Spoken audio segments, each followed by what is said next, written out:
Good evening. तो current affair में आज हम बात करेंगे रामसर साइट्स की। इंडिया के अंदर अभी रामसर साइट की संख्या 96 हो चुकी है। ये रामसर साइट क्या है, इनको डिक्लेयर करने का क्या मतलब है, इससे बायोडाइवर्सिटी का कंजर्वेशन कैसे होता है, या फिर कौन डिक्लेयर करता है, और इसमें इंडिया की क्या पोजीशन है, वो सारी बातें एक एक करके हम समझें। तो सबसे पहले ये रामसर साइट क्या चीज है। रामसर साइट होती है वेटलैंड्स। वेटलैंड किसको कहते हैं? नम भूमि या आर्द्र भूमि। अब ये नम भूमि आर्द्र भूमि क्या होती है? जहां पर जमीन और पानी दोनों मिलते हैं, उनके बीच का ट्रांजिशन जोन, वो क्या कहलाता है? वो कहलाता है वेटलैंड, है ना। जैसे हम बात करें, कोई नदी बह रही है तो नदी के दोनों साइड में, कोई तालाब या झील है तो उसके किनारों पर, या कोई सागर महासागर बड़ा एरिया है उसके किनारों पर कहीं कहीं जो दलदल या कीचड़ बनता है उसका नाम वेटलैंड होता है। या फिर इनलैंड वेटलैंड किसको कहते हैं? हम जमीन के बीच में कोई जो वो चावल की खेती कर रहे हैं, वहां पर दलदल जैसी परिस्थितियां बन गई, वो वेटलैंड की कंडीशन है। मतलब ऐसी जमीन, ऐसी भूमि जहां पर पानी की मात्रा ज्यादा है और उस ज्यादा मात्रा के कारण क्या बन गया है? मड, दलदल या कीचड़ बन गया है, उसी को वेटलैंड कहते हैं। ये वेटलैंड जो है वो बायोडाइवर्सिटी के पॉइंट ऑफ व्यू से बहुत ज्यादा इंपॉर्टेंट होती है, और बहुत ज्यादा इंपॉर्टेंट होती है तो यहां पर प्लांट और एनिमल स्पीसीज खूब सारी पाई जाती है। और प्लांट और एनिमल स्पीसीज खूब सारी पाई जाती है तो मनुष्य वहां से रिसोर्स को प्राप्त करने के लिए या फिर विभिन्न कारणों से इन वेटलैंड का नुकसान कर रहा है। तो इस नुकसान अगर वेटलैंड का हो रहा है, इसका मतलब बायोडाइवर्सिटी का हो रहा है। तो बायोडाइवर्सिटी का नुकसान रोकने के लिए 2 फरवरी 1971 को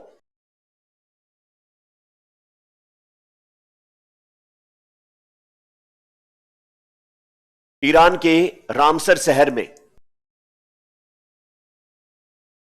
एक महत्वपूर्ण समझौता किया गया जिसका नाम है रामसर कन्वेंशन या रामसर अभिसमय।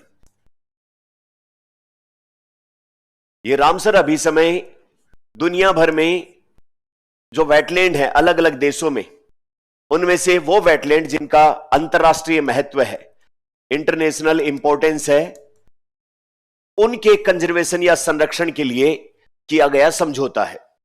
अब किसी भी वेटलैंड का, कोई भी नम भूमि है, उसका इंटरनेशनल इंपॉर्टेंस क्या हो सकता है?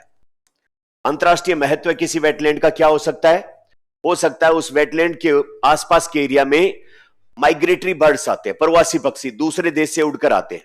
जैसे इंडिया में फ्लेमिंगो आते हैं, साइबेरियन क्रेन आते हैं, या फिर और भी दूसरे कुर्जा पक्षी वगैरह हम कहते हैं, खूब सारे आते हैं। तो ये जितने भी अंतरराष्ट्रीय स्तर पर उड़ के आने वाले पक्षी है, वो कहां पर आकर अपना टाइम बिताते हैं?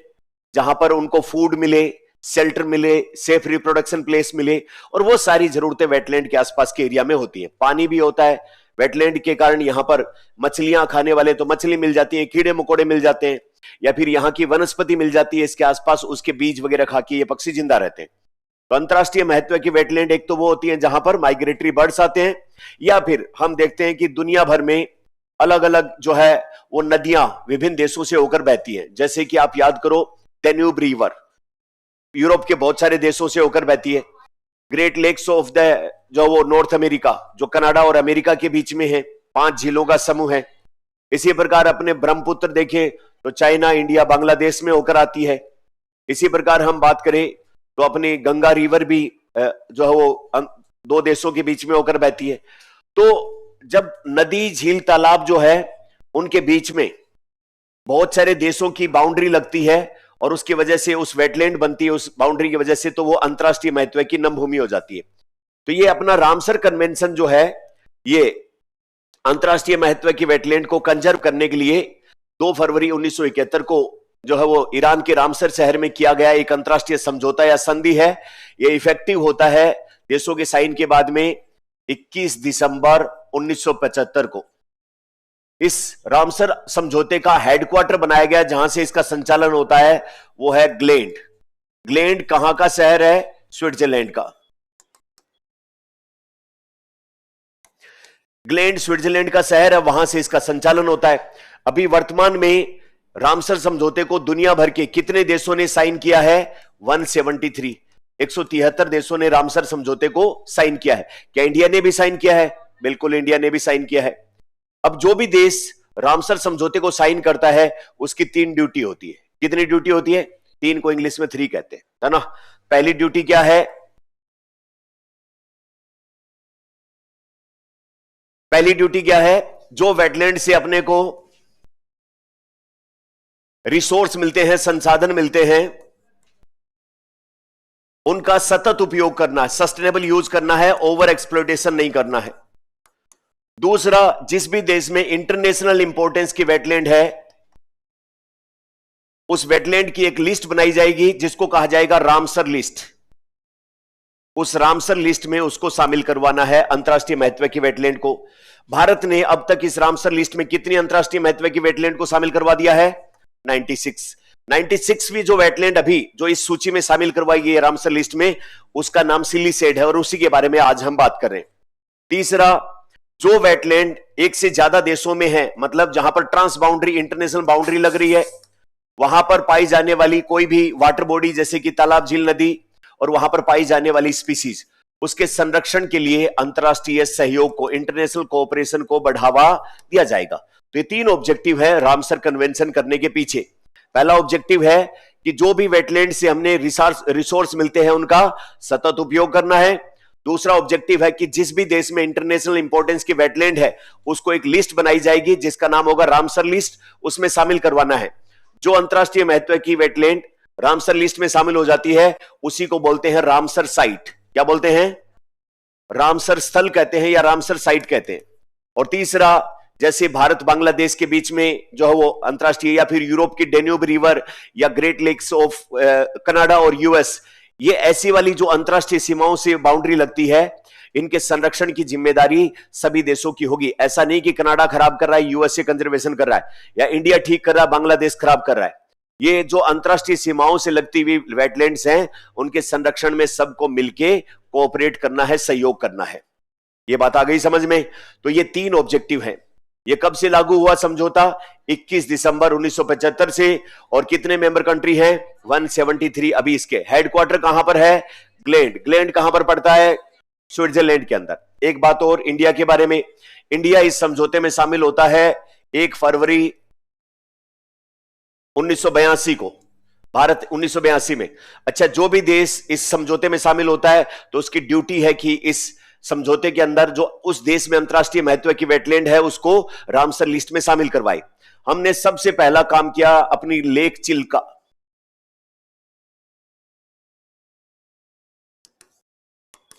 उसको शामिल करवा दिया इसमें। तो इंडिया की पहली रामसर साइट कौन कहलाई?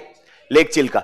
देखिए यहां पर कुछ बच्चे जो ऑनलाइन देख रहे हैं उनको किसी जगह पर उन्होंने 1981 भी देखा होगा इसको, क्योंकि आप रामसर साइट पे जाओगे खुद के तो उसमें ये नाम लिखा आता है 1981-82, और ज्यादातर जो अच्छे राइटर हैं वो उसको 1982 वाला भी मानते हैं और कुछ राइटर उनको 1981 वाला मानते हैं। इसलिए हम कंट्रोवर्सी फ्री हैं, जिसको 81 लिखना वो 81 लिखे, 82 लिखना है वो 82 लिखे। जो मैंने किताबें पढ़ी उनमें ज्यादातर में क्या नाम आया है? 1982। आप खुद रामसर साइट पे जाओगे तो वहां पर भी आपको क्या दिखेगा? 1981-82। इसलिए ऐसी कंट्रोवर्सी प्लीज अपने दिमाग में नहीं रखना है, 1982 नाम आता ज्यादातर। अच्छा, आप कंट्रोवर्सी इसलिए भी करोगे क्योंकि चिल्का लेक जो है उसको पहले इंडिया ने शामिल करवाया है और इसके लिए डेट आती है 1981, 1 फरवरी 1981 आती है। तो भारत 1982 में सदस्य बना, 1981 में चिल्का लेक को कैसे रामसर साइट डिक्लेयर कर दिया? तो उसके लिए 1981-82 वाला फॉर्मूला है, इसलिए यह आता है डेट। इसी चिल्का के साथ में अपना राजस्थान का केवलादेव घना वाला यहां पर जो है उसको भी रामसर साइट डिक्लेयर किया गया, लेकिन पहला किसको माना जाएगा? चिल्का को, क्योंकि अल्फाबेटिकल ऑर्डर में देखोगे तो सी पहले आता है और के बाद में आता है ना, तो इसका नाम पहले लिखा जाएगा। अच्छा, अब जो है वो पहली चिल्का लेक डिक्लेयर की गई इंडिया ने, तब से लेके अब तक कितनी डिक्लेयर कर दिया इंडिया ने?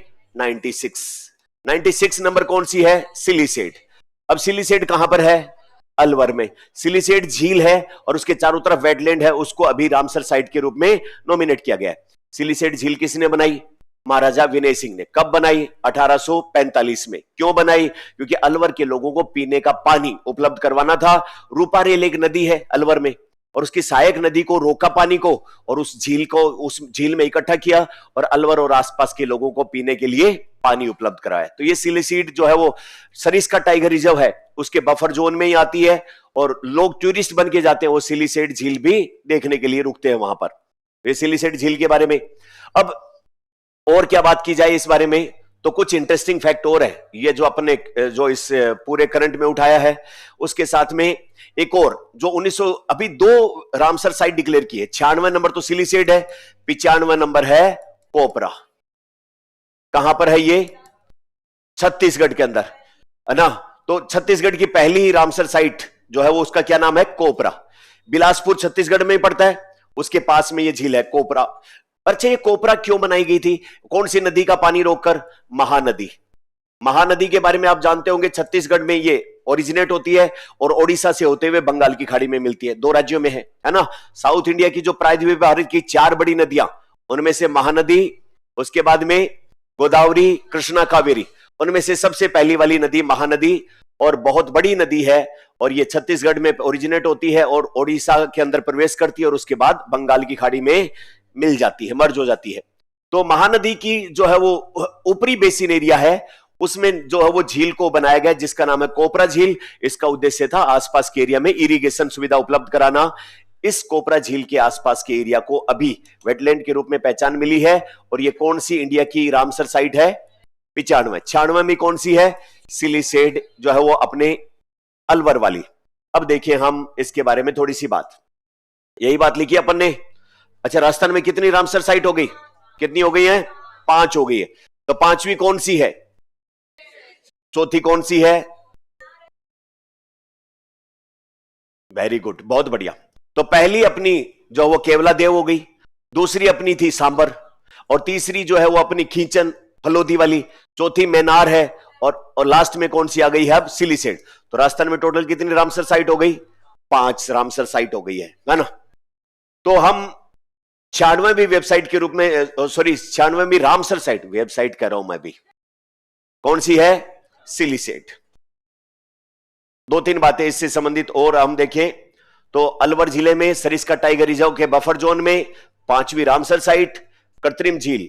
1845 में महाराजा विनय सिंह ने कौन सी नदी के सहायक नदी? रूपा रेल की सहायक नदी पर कौन सी 5 जो अपनी पहले हो गई हैं अभी? केवलादेव, सांबर, खींचन, मैनार, और 5वें नंबर की सिलिसेट। बहुत बढ़िया। अब उसके बाद में कोपरा। कोपरा कहां पर है? छत्तीसगढ़ में। इंडिया की कौन सी रामसर साइट? 95। कौन सी नदी के ऊपर ये एरिया में? महानदी। अच्छा, बिलासपुर के पास में है, और छत्तीसगढ़ की ये पहली रामसर साइट है। क्यों बनाई गई थी ये कोपरा झील? ताकि सिंचाई की जा सके, है ना। अब रामसर कन्वेंशन या रामसर संधि क्या है? 2 फरवरी 1971 ईरान के पश्चिम दिशा में एक शहर है रामसर, वहां पर आर्द्र भूमियों के संरक्षण के लिए और सतत उपयोग के लिए एक समझौता किया गया। अच्छा, इसको कब प्रभावी हुआ? 21 दिसंबर 1975। टोटल इसके कितने सदस्य हैं? 173। उद्देश्य, 3 उद्देश्य हमने बात की। आर्द्र भूमि का सतत उपयोग करना है, दूसरा अंतरराष्ट्रीय महत्व की आर्द्र भूमि को रामसर सूची में शामिल करवाना है, और तीसरा जो अंतरराष्ट्रीय सीमाओं पर स्थित है उनको आपस में सस्टेनेबल यूज और एक दूसरे की मदद करना है। रामसर साइट किसको कहते हैं? वे वेटलैंड जिनका इंटरनेशनल इंपॉर्टेंस है और रामसर लिस्ट में जिनका नाम शामिल हो जाता है वो क्या कहलाती है? वेटलैंड रामसर साइट कहलाती है। अब देखो, रामसर कन्वेंशन के अनुसार एक टिपिकल परिभाषा और भी है। रामसर जो कन्वेंशन है उसके अनुसार किसी वेटलैंड को कब कहा जाता है वेटलैंड, या किसको वेटलैंड माना जाएगा? जो जमीन और पानी के बीच में ट्रांजिशन जोन है, जिसका नाम हो सकता है दलदल, पंख भूमि या पीठ भूमि, मार्श फैन या पीटलैंड, जो ताजा और खारे पानी और ताजा, खारे और लवणीय पानी के कारण बनी हो, परमानेंट हो, टेम्परेरी हो, या फिर जिसमें बहता हुआ पानी हो या स्थिर जल हो, या फिर समुद्र के किनारे अगर ये बनती है तो समुद्र में लो टाइड के टाइम पर यह गहराई 6 मीटर से ज्यादा ना होती हो। एक इंटरनेशनल स्टैंडर्ड इसकी परिभाषा है वेटलैंड की, जिसको आप यहां पर देखें हम तो कोई भी दलदल, पंख भूमि, पीठ भूमि जिसमें पानी वो प्राकृतिक या कृत्रिम रूप से बनी हो, पूरे साल पानी रहता हो तो स्थायी है, कुछ हिस्से में टाइम की सूख जाती है तो अस्थायी है।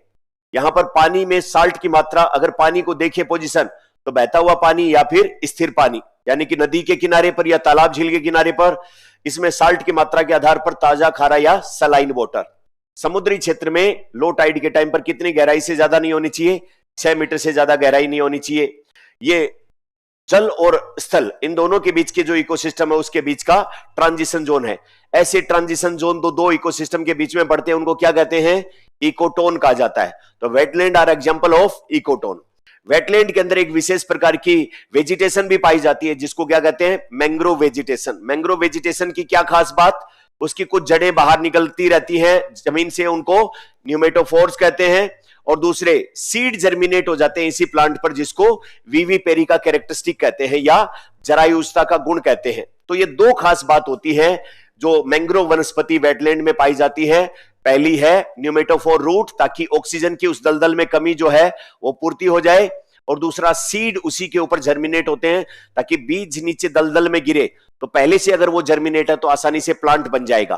अगर पहले से जर्मिनेट नहीं होगा तो ऑक्सीजन की कमी के चलते वो बीज जर्मिनेट तो होगा लेकिन नष्ट हो जाएगा, नया प्लांट नहीं बन पाता है। अच्छा, एक चीज और वेटलैंड के साथ में, मॉन्ट्रेक्स रिकॉर्ड 1990 स्विट्जरलैंड का एक शहर है जिसका नाम है मॉन्ट्रेक्स। वहां पर इन जो है वो ये अपने रामसर कन्वेंशन वाली जो पार्टी है उनकी सीओपी हो रही थी, और वो सीओपी कहां हो रही थी? स्विट्जरलैंड के मॉन्ट्रेक्स शहर में। यहां पर इन्होंने रिकॉर्ड बनाया जिसका नाम रखा गया मॉन्ट्रेक्स रिकॉर्ड। ये क्या चीज मॉन्ट्रेक्स रिकॉर्ड है? वो देश जिन्होंने अपनी इंटरनेशनल जो वेटलैंड है उसको रामसर साइट के रूप में तो डिक्लेयर कर दिया, लेकिन उसका ध्यान नहीं रख रहे। वहां पर पोल्यूशन, ह्यूमन एक्टिविटी, टूरिज्म या फिर जो वो एग्रीकल्चर रन ऑफ के कारण बायोमैग्निफिकेशन, ऐसी तकलीफें हो रही है, और उसके चलते वो सारी वेटलैंड जो है वो खराब हो रही है या खराब हो चुकी है या भविष्य में होने की संभावना है। तो ऐसी वाली वेटलैंड को पहचाना गया और उनका एक अलग से रजिस्टर बना दिया गया, और उस रजिस्टर का नाम रख दिया गया मॉन्ट्रेक्स रिकॉर्ड। क्यों रखा? क्योंकि स्विट्जरलैंड के मॉन्ट्रेक्स शहर में रिकॉर्ड बनाया। तो मुझे सोच के बताओ, किसी भी देश की रामसर साइट का मॉन्ट्रेक्स रिकॉर्ड में शामिल होना गर्व का विषय है या फिर शर्म का विषय है? यानी कि दिक्कत है, वहां पर देश के ऊपर दबाव आता है। हमारे यहां पर भी दो अभी वर्तमान में जो अपने रामसर साइट है वो मॉन्ट्रेक्स रिकॉर्ड में है। एक तो हमारी खुद की अपनी केवलादेव, ये मॉन्ट्रेक्स रिकॉर्ड में। क्यों? क्योंकि झील जो है केवलादेव वाली, वहां पर पहली बात तो पानी नहीं आने देते। क्यों? क्योंकि आसपास जो बरसात का पानी आता है उसको एनीकट बना बना के अपने खेतों में सिंचाई। ये मुर्गी बतख क्या करेंगी पानी का? हमारे खेतों में सिंचाई करो। दूसरा, जो खेतों से पानी बहकर आता है उसमें पेस्टिसाइड, इंसेक्टिसाइड होते हैं, तो उसकी वजह से बायोमैग्निफिकेशन की समस्या हो जाती है। तो एक तो अपना केवलादेव है। दूसरा, दुनिया का एकमात्र जो है वो तैरते हुए आइलैंड, कौन सा? लोकटक लेक, मणिपुर, फ्यूमिड्स जिनको कहते हैं। वहां पर जो है वो टूरिज्म इतना ज्यादा है कि लोग जाते हैं और उन फ्यूमिड के ऊपर लोगों ने होटल वोटल बना रखे हैं, और उस चक्कर में वो लोग वहीं रुकते हैं, गार्बेज पैदा होता है, कूड़ा कचरा, और इसकी इकोलॉजी वहां की खराब हो रही है। तो इसलिए दूसरा नाम क्या है? लोकटक लेक। एक बार चिल्का को भी शामिल कर दिया था। चिल्का वालों ने एकदम साफ सुथरा करके चिल्का मरवा दिया उसका। अपने राजस्थानी में क्या कहते हैं? चिल्का, पड़का। तो पड़का या चिल्का मरवा दिया। उन्होंने कहा सर हमारा झूठा नाम इसमें मत लिखो, बाहर निकाल दो। तो चिल्का को शामिल किया गया था लेकिन उसको बाहर निकाल दिया गया है। तो मॉन्ट्रेक्स रिकॉर्ड किसका रिकॉर्ड है? ऐसी रामसर साइट का जहां पर पारिस्थितिकी तंत्र खराब हो चुका, हो रहा है या होने की संभावना है। इंडिया की कितनी रामसर साइट इसमें है? 2। पहली का नाम बता दो, दूसरी का नाम बता दो। लोकटक लेक, है ना? तो बस ये सारी बातें हैं इसमें। अब उसके बाद में ये रामसर कन्वेंशन के बारे में हम बात करें तो भारत 1 फरवरी 1982 को, इंडिया में टोटल कितनी रामसर साइट हो गई है? 96। दुनिया में तीसरे नंबर पे आ गए हम। दुनिया में कितने नंबर पर? तीसरे नंबर पे आ गए हैं। तो हमसे पहले और कौन कौन है? यूके और मैक्सिको। ये दोनों जो है वो हमसे पहले हैं। यूके 1 नंबर पे है और मैक्सिको दूसरे नंबर पे, और हम जो है वो तीसरे नंबर पे आ गए। एशिया में हम पहले स्थान पर आ गए, हमारे बराबर और किसी के पास नहीं है। अच्छा, थोड़ा सा पीछे वाली बात करें तो इंडिया के अंदर जो 96 जो है वो रामसर साइट, उनमें से सबसे बड़ी रामसर साइट कौन है? सुंदरबन का डेल्टा। कहां पर पड़ता है ये? पश्चिम बंगाल में। सबसे छोटी रामसर साइट इंडिया में कौन है? वेम्बानूर वेटलैंड कॉम्प्लेक्स। कहां पर है ये? तमिलनाडु में है। अच्छा, उसके बाद में और बात करें तो अपनी पहली रामसर साइट चिल्का झील ओडिशा में, और उसी के साथ केवलादेव भी। लेकिन पहला नाम किसका लिया जाएगा? चिल्का का नाम लिया जाएगा। भारत की सबसे ऊंचाई पर जो वेटलैंड है, रामसर साइट है, वो कहां पर है? लद्दाख के अंदर। रसो मोरिरी जो झील है वो सबसे ऊंचाई पर है। भारत का कौन सा राज्य जहां पर सबसे ज्यादा जो रामसर साइट है? तमिलनाडु। 2 नंबर पे कौन आता है? यूपी। 2 नंबर पे कौन है? यूपी है। अच्छा, एक चीज और, उदयपुर को झीलों की नगरी कहते हैं। इंदौर और उदयपुर को, दोनों को रामसर कन्वेंशन के तहत वेटलैंड सिटी के रूप में मान्यता मिली है। मतलब वो शहर जहां पर झीलों की बहुत ज्यादा सम्मान, उनकी पहचान, उनके कंजर्वेशन के प्लान और वो सब बहुत ही सीरियसनेस के साथ किए जाते हैं। तो उदयपुर को और इंदौर को वेटलैंड सिटी के रूप में मान्यता प्राप्त करने वाले इंडिया के पहले 2 शहर बन गए हैं। अच्छा, वेटलैंड सिटी वाला अपन ने दे रखा है कि जहां पर प्राकृतिक और मानव निर्मित आर्द्र भूमि को बहुत ज्यादा महत्व, उनको संभाल के संजो के रखा जाता है, हेरिटेज के रूप में माना जाता है। तो ये, उसके बाद में हम बात करें तो अभी 2025 में सरकार ने बहुत सारी वेटलैंड डिक्लेयर की है। उनमें से 2-3 चीजें ध्यान रखनी है। एक तो उदयपुर झील जो है वो बिहार में है, याद रखिए इस बात को। उदयपुर झील कहां है? बिहार में। उदयपुर में जो है उसका नाम क्या है? मैनार है। इस बात को कंफ्यूज मत कर लेना कि भाई हाँ उदयपुर में की तो थी पहले, उदयपुर झील चलो राजस्थान में। कहीं यार आरपीएससी वाला खुद के बारे में नहीं सोच रहा तो हमारे बारे में तो सोचे। अब ये नौबत आ गई है कि हम ये बताएंगे कि उदयपुर कहां है, बिहार में है कि राजस्थान में। उदयपुर में जो रामसर साइट है उसका क्या नाम है? मैनार। और जो बिहार वाली है उदयपुर झील, वो कहां है? बिहार। अच्छा, गोगा बिल पिछले दिनों डिक्लेयर किया ही था, ये नाम चर्चा में था। कोपरा अभी 95 नंबर की है, कहां पर? छत्तीसगढ़ में। अच्छा, खींचन अपना कहां है? फलोदी, राजस्थान के अंदर। तो ये सिलीसेड अभी 96 नंबर पे डिक्लेयर कर ही दिया। तो ऐसा भी सवाल पूछ सकता है कि निम्न में से 2025 में रिसेंटली कौन सी वेटलैंड को अभी रामसर साइट के रूप में डिक्लेयर किया गया है। तो 2-3 जो अपने को कंफ्यूज कर सकती है वो बात याद करोगे। करो वादा अपने आप से कि ये वाला सवाल आपके सामने आ गया तो कभी गलत नहीं करोगे। उदयपुर झील कहां पर है? Very good. अब उसके बाद में एक सवाल सोल्व करके बता दो जल्दी से।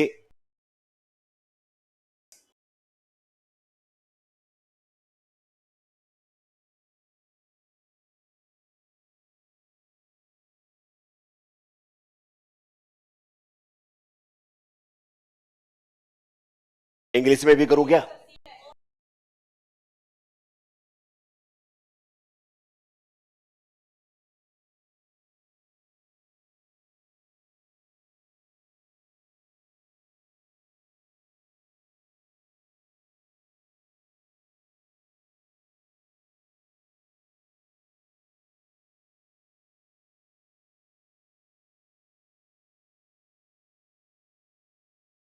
कौन सा ऑप्शन आएगा? क्यों? तीसरे में क्या? दिसंबर आता सही ऑप्शन, और यहां पर क्या लिखा हुआ है? नवंबर लिखा हुआ है। बाकी सब सही स्टेटमेंट है। बहुत बढ़िया। तो इसका पीडीएफ जो है वो आपको लिंक वीडियो के साथ और अपना जो स्प्रिंग बोर्ड का टेलीग्राम चैनल है उसके ऊपर मिल जाएगा। मिलते हैं किसी नए टॉपिक के साथ। Thank you.